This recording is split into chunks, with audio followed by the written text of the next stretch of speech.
ચાલો આજે એક ખૂબ જ રસપ્રદ વિષય પર વાત કરીએ અને એ છે ભારતનું ઊર્જા ભવિષ્ય. આખી દુનિયાની નજર જેના પર છે એવા એક મોટા પરિવર્તનની આ કહાની છે. તો ચાલો આને વિગતવાર સમજીએ. આ પરિવર્તન કેટલું મોટું છે એ સમજવા માટે માત્ર આ એક આંકડો જ પૂરતો છે. ભારત વીજળીનો દુનિયાનો ત્રીજો સૌથી મોટો ઉત્પાદક અને ગ્રાહક છે. જરા વિચારો, આનો અર્થ એ થયો કે ભારતના ઊર્જા ક્ષેત્રમાં થતો નાનો અમથો ફેરફાર પણ આખી દુનિયા પર મોટી અસર પાડી શકે છે. હવે જો ભારતની વર્તમાન પરિસ્થિતિ જોઈએ તો અહીં જ આપણને સૌથી મોટો પડકાર દેખાય છે.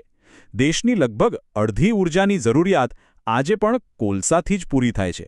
હા, એ વાત સાચી કે લગભગ 40% હિસ્સો બિનઅશ્મિભૂત એટલે કે સ્વચ્છ ઊર્જાનો છે, જે એક મોટી વાત છે. પણ કોલસા પર આટલી બધી નિર્ભરતા જ એ મુખ્ય કારણ છે જેને બદલવાની જરૂર છે. અને આ જ આપણા આજના વિશ્લેષણનો મુખ્ય સવાલ છે. આટલો મોટો દેશ જેની ઊર્જાની ભૂખ સતત વધી રહી છે, એ પોતાની આખી સિસ્ટમને બદલશે કેવી રીતે? જવાબ સીધો નથી, પણ એની દિશા નક્કી થઈ ચૂકી છે. આ સવાલનો જવાબ છુપાયેલો છે COP26 ક્લાઇમેટ સમિટમાં ભારતે દુનિયા સમક્ષ મૂકેલા 5 સંકલ્પોમાં, જેને નામ આપવામાં આવ્યું છે પંચામૃત.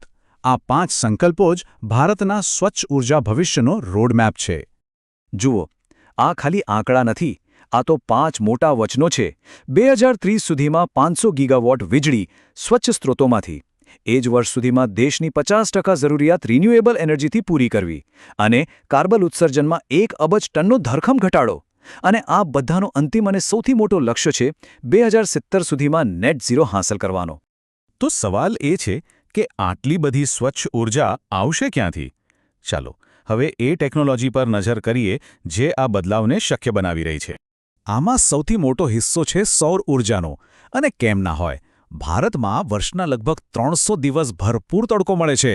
આટલું જ નહીં, ભારતે આંતરરાષ્ટ્રીય સૌર ગઠબંધન બનાવીને આખી દુનિયાને રસ્તો બતાવ્યો છે. અને વન સન, વન વર્લ્ડ, વન ગ્રીડ જેવો વિચાર તો આખી દુનિયાની ઊર્જા સુરક્ષાને નવી દિશા આપી શકે છે.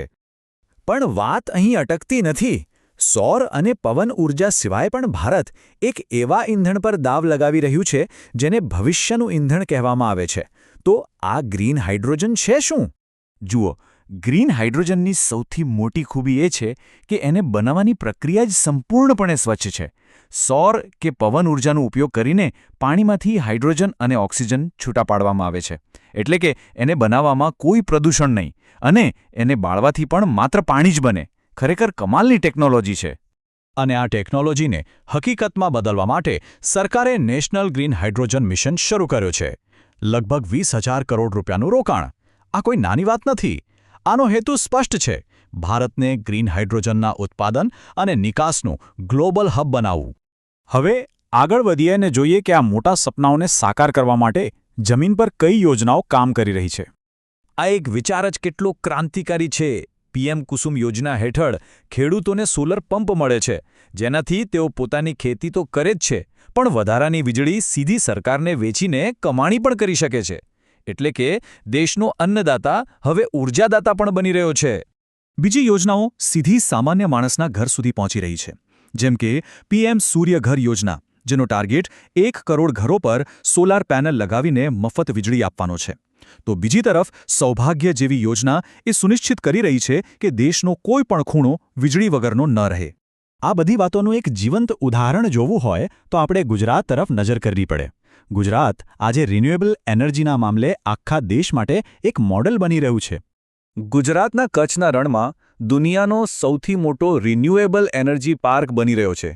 જરા કલ્પના કરો, એનો વિસ્તાર પેરિસ શહેર કરતાં પણ મોટો છે અને એની ક્ષમતા છે 30 ગીગાવોટ્સ. આ આંકડો જ આ પ્રોજેક્ટની વિશાળતા બતાવે છે.